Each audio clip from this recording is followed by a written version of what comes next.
Welcome to Hyderabad Express Team. Olympics నిర్వహించగలమనే నమ్మకం ఉంది మోదీ.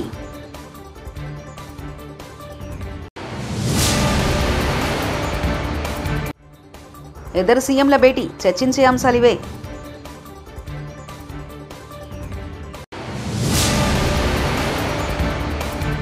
సనాతన సమ్మోహనం, వారాహి ఏకాదశ దినదీక్షలో శ్రీ పవన్ కళ్యాణ్ ఆదిత్య ఆరాధన.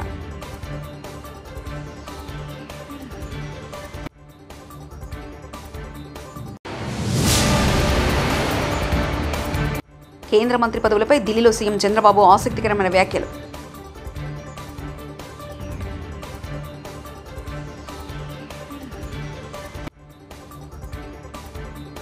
ఒలింపిక్స్ 2036 పోటీలకు ఆతిథ్యం ఇచ్చేందుకు భారత బిడ్డింగ్ సక్సెస్ అవుతుందనే నమ్మకం ఉందని ప్రధాని మోదీ వ్యాఖ్యానించారు. పారిస్ ఒలింపిక్స్లో పాల్గొనే అథ్లెట్లను ప్రధాని గురువారం భేటీ అయ్యారు. అక్కడ ఏర్పాట్లకు సంబంధించి సూచనలు ఇస్తే తమ ప్రభుత్వం సహకరిస్తుందని భరోసా ఇచ్చారు. అలాగే భారత్ వేదికగా ప్రపంచ ప్రఖ్యాత క్రీడల పండుగను నిర్వహించేందుకు విలువైన సలహాలు ఇవ్వాలని కోరారు. एंड फैसिलिटीज़ की बात करूँ, सब दिख रहे हैं. हाँ जी. आपकी टोली. तो फैसिलिटी सर, हम बेंगलोर साई में रहते हैं, तो one of the best facilities हमें मिल रही हैं. जैसे आपने रिकवरी के बारे में बोला, स्लीप के बारे में बोला, और वहाँ पे जो हमारा रिकवरी का है, फूड से लेकर सारा कुछ सर बहुत अच्छा मिल रहा है हमें. और इस बार भी हम पूरी अपनी मेहनत कर रहे हैं एंड टीम हमारी जो है बहुत स्ट्रॉन्ग है. तो उम्मीद करते हैं सर इस बार और बेहतर करें और देश के लिए मेडल लेके आएँ सर. शायद किसी एक खेल पर सबसे ज़्यादा देश का प्रेशर है तो हॉकी पर होता है, क्योंकि देश के सब लोग मानते हैं ये तो हमारा खेल है, हम कैसे पीछे रह गए. सबसे ज़्यादा प्रेशर रहता है हॉकी के खिलाड़ियों पर, क्योंकि देश का हर बच्चा ये मानता है ये तो हमारा खेल है, ये हम कैसे हार सकते हैं. बाकियों में तो कहते हैं हाँ भाई चलो हमारे लोगों ने कोशिश की, प्रयास किया, निकाल रहे हैं. ये हॉकी के विषय में कॉम्प्रोमाइज़ नहीं करते और इसलिए उनको मेहनत भी ज़्यादा करनी पड़ती है. लेकिन मेरी शुभकामना है, मुझे आप पक्का करके लाओगे, मुझे पूरा भरोसा है. Thank you sir. Thank you. రెండు తెలుగు రాష్ట్రాల ముఖ్యమంత్రులు నారా చంద్రబాబు నాయుడు, రేవంత్ రెడ్డి రేపు శనివారం ప్రజాభవన్ వేదికగా సమావేశం కానున్నారు. ఈ సమావేశంలో ఇరు రాష్ట్రాల ఉప ముఖ్యమంత్రులు కూడా సమావేశంలో కాబోతున్నట్లుగా తెలుస్తుంది. అయితే ఇద్దరు సీఎం భేటీలో ఏ అంశాలపై చర్చ సాగుతుందనేది ఆసక్తికరంగా మారింది. సీఎంల భేటీకి ప్రగతి భవన్లో అధికారులు ఏర్పాట్లు చేస్తున్నారు. విభజనకు సంబంధించి అపరిష్కృతంగా ఉన్న అంశాలపై వీరిద్దరు భేటీ కావడం ఇదే తొలిసారి. వారాహి ఏకాదశ దీక్షలో ఉన్న జనసేన అధినేత ఉప ముఖ్యమంత్రి పవన్ కళ్యాణ్ గురువారం ఆదిత్యారాధన కత్రులో పాల్గొన్నారు. మంగళగిరిలోని పార్టీ కేంద్ర కార్యాలయంలో ఆయన ఈ ఆరాధన నిర్వహించారు. నిత్యం సూర్య నమస్కారాలు ఆచరించే పవన్ కళ్యాణ్కు ఇటీవల వెన్ను సంబంధిత సమస్య తలెత్తడంతో వాటిని చేయలేదు. అందుకు ప్రతిగా ఈసారి మంత్రసహిత సూర్య ఆరాధన నిర్వహించారు. సమాజ క్షేమాన్ని, దేశ సౌభాగ్యాన్ని కాంక్షిస్తూ ఆయన ఒక కత్రువును ఆచరించారని జనసేన పార్టీ ఒక ప్రకటనలో పేర్కొంది.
ఢిల్లీ పర్యటనలో ఉన్న ఆంధ్రప్రదేశ్ ముఖ్యమంత్రి నారా చంద్రబాబు నాయుడు మీడియా చిట్చాట్లో ఆసక్తికరమైన వ్యాఖ్యలు చేశారు.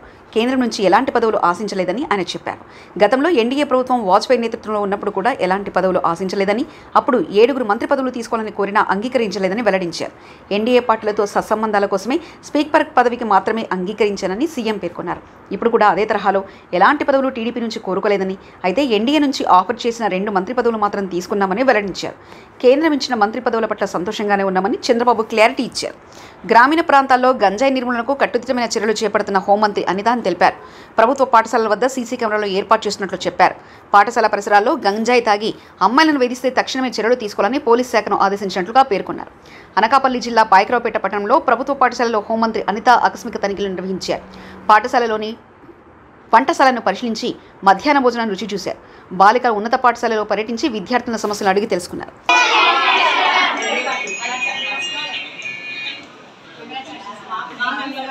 బాగా చదువుకోవాలి, ఓకేనా? ఫస్ట్ థింగ్ ధైర్యంగా ఉండాలి, ఓకేనా? ఎవరో ఏదో అన్నారని, ఎవరో ఏదో అంటున్నారని భయపడిపోకూడదు. చాలా ధైర్యంగా ఉండాలి.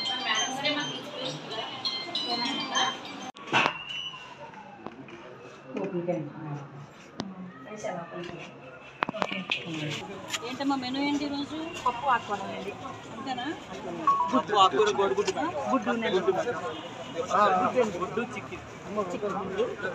అన్ని ఇచ్చారా? అన్నీ అయిపోయాయి. అందరూ పోంచారు. ఈ రైస్ అన్న యూజ్ చేస్తున్నారు.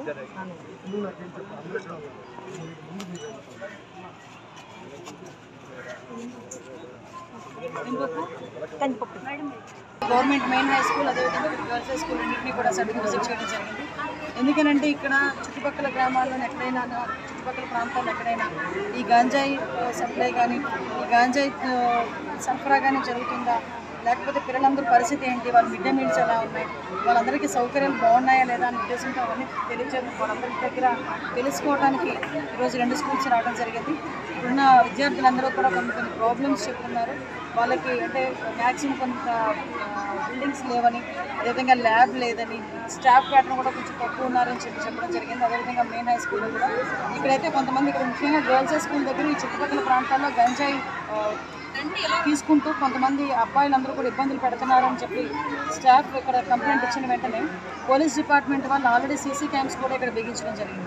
ఇక్కడ అటువంటి ఇబ్బంది ఏమొచ్చినా కూడా ఇమీడియట్గా వాళ్ళు వచ్చి అక్కడ యాక్షన్ తీసుకోవడానికి కూడా సీసీ కెమెరాస్ కూడా బిగించడం జరిగింది. అదేవిధంగా మెయిన్ గర్ల్స్ హై స్కూల్స్ దగ్గర అన్ని దగ్గర కూడా సీసీ కెమెరాస్ ఏర్పాటు చేసే పరిస్థితి కూడా మేము తీసుకుంటాం. పోలీస్ డిపార్ట్మెంట్ సహాయ సహకారాలతో అందరూ కూడా ఒకటే చెప్తున్నా, అందరూ కూడా ముఖ్యంగా నేను మళ్ళీ నిన్న కూడా ప్రెస్ మీట్లో అదే చెప్పాను, ఈరోజు కూడా అదే చెప్తాను, పబ్లిక్ పార్టిసిపేషన్ అనేది ముఖ్యం. ఎందుకంటే ప్రతి ఒక్క వైఎస్ఆర్సీపీ అధ్యక్షులు వైఎస్ జగన్ గారిని తన క్యాంపు కార్యాలయంలో కలిసిన ముద్రగడ పద్మనాభం, కాసు మహేష్ రెడ్డి ముఖ్య నాయకులు ఇటీవల ఎన్నికల్లో పోటీ చేసిన అభ్యర్థులు.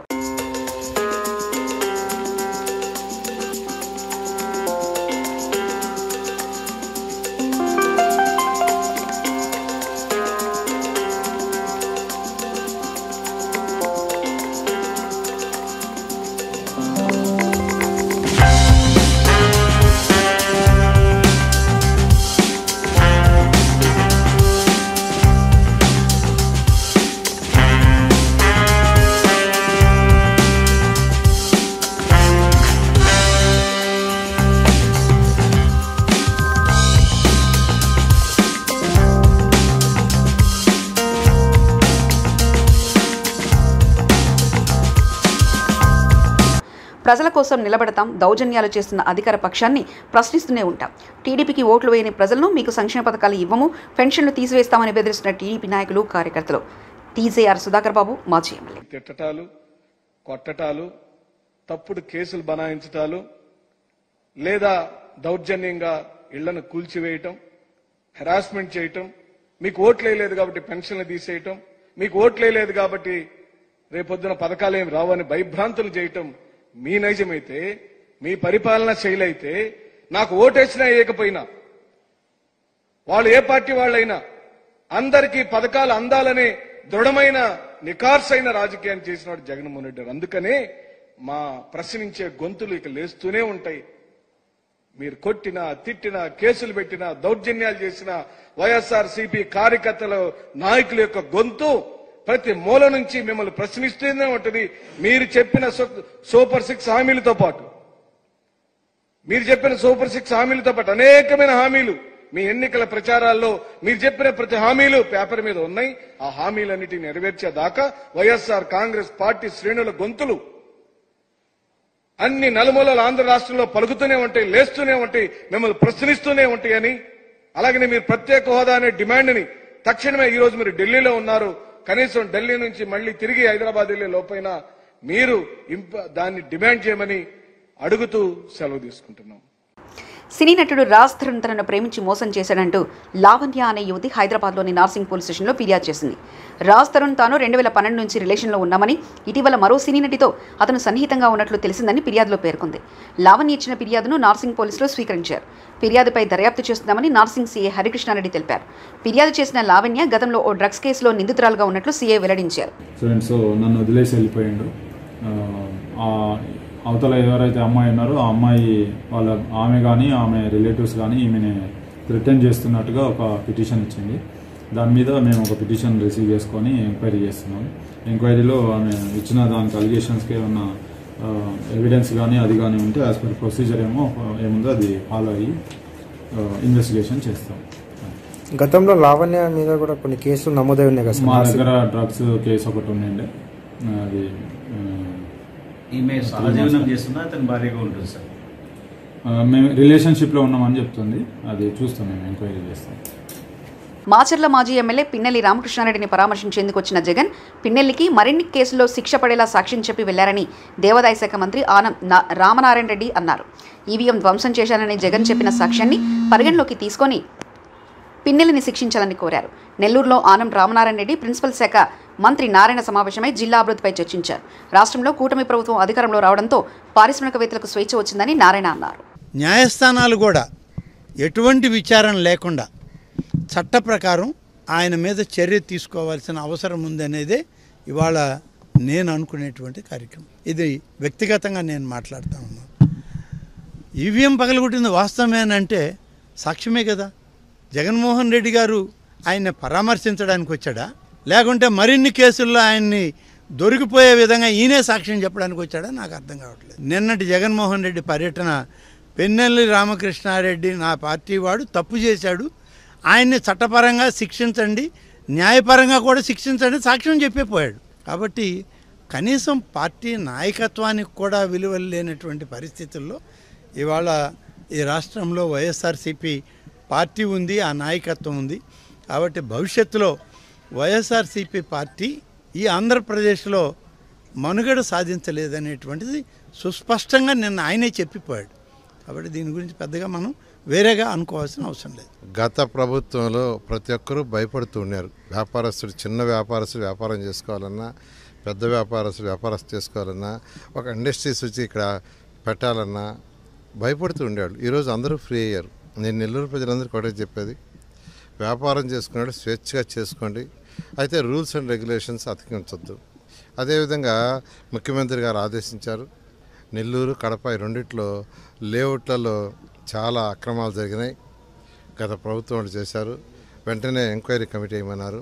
దానికి ఎంక్వైరీ కమిటీ వేసాం. ఐటీసీ పిఎస్పీడీ భద్రాచలం యూనిట్లో శుక్రవారం భారత రాష్ట్ర ట్రేడ్ యూనియన్ మరియు సిఐటియు, ఐడియల్ ఎంప్లాయీస్ యూనియన్, మిత్రపక్షాల సంఘాల నాయకులు, కార్మికులతో కలిసి జనరల్ షిఫ్ట్ అడ్మిన్ బ్లాక్ దగ్గర పెద్ద ఎత్తున మహాధర్నా కార్యక్రమం నిర్వహించారు. ఈ సందర్భంగా కార్మికుల సమస్యలు, రికగ్నైజ్డ్ యూనియన్ ఇచ్చిన హామీలు, పెండింగ్ సమస్యల మీద యూనియన్ నాయకులు సానికొమ్ము శంకర్ రెడ్డి, ఎం వెంకటేశ్వర్లు, ఎంఏ షావిరు మాట్లాడుతూ కార్మికులు ఎదుర్కొంటున్న సమస్యలను వెంటనే పరిష్కరించాలని, పాత సర్క్యులర్ను వెంటనే రద్దు చేయాలని, పారదర్శకత కోసం నూతన క్వార్టర్స్ సర్క్యులర్ను పెడుతూ అర్హులైన ప్రతి కార్మికుని పేరును జత చేయాలని, నూతన క్వార్టర్స్ నిర్మాణం అన్ని ఫేజులను ఒకసారి ఈ వేతన ఒప్పందంలో పూర్తి చేయాలని, E3 గ్రేడ్ కార్మికులందరికీ LTA ప్రకారం క్వార్టర్స్ సదుపాయం కల్పించాలని, స్కూల్ కమిటీని వెంటనే ఏర్పాటు చేయాలని, నర్సరీ పిల్లలకు కాలనీ నుంచి బస్సు సౌకర్యం కల్పించాలని, కాంట్రాక్టు కార్మికులకు వెంటనే స్కిల్ మ్యాట్రిక్స్ను అమలు చేయాలని పలు అంశాలపై మాట్లాడారు.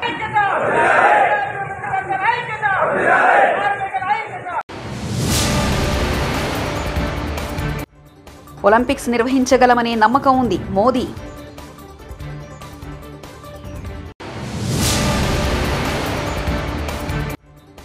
ఇద్దరు సీఎంల భేటీ, చర్చించే అంశాలివే.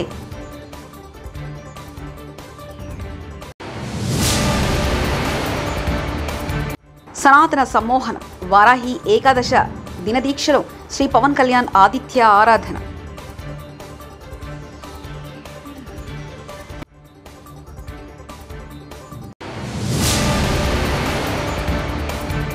కేంద్ర మంత్రి పదవులపై ఢిల్లీలో సీఎం చంద్రబాబు ఆసక్తికరమైన వ్యాఖ్యలు.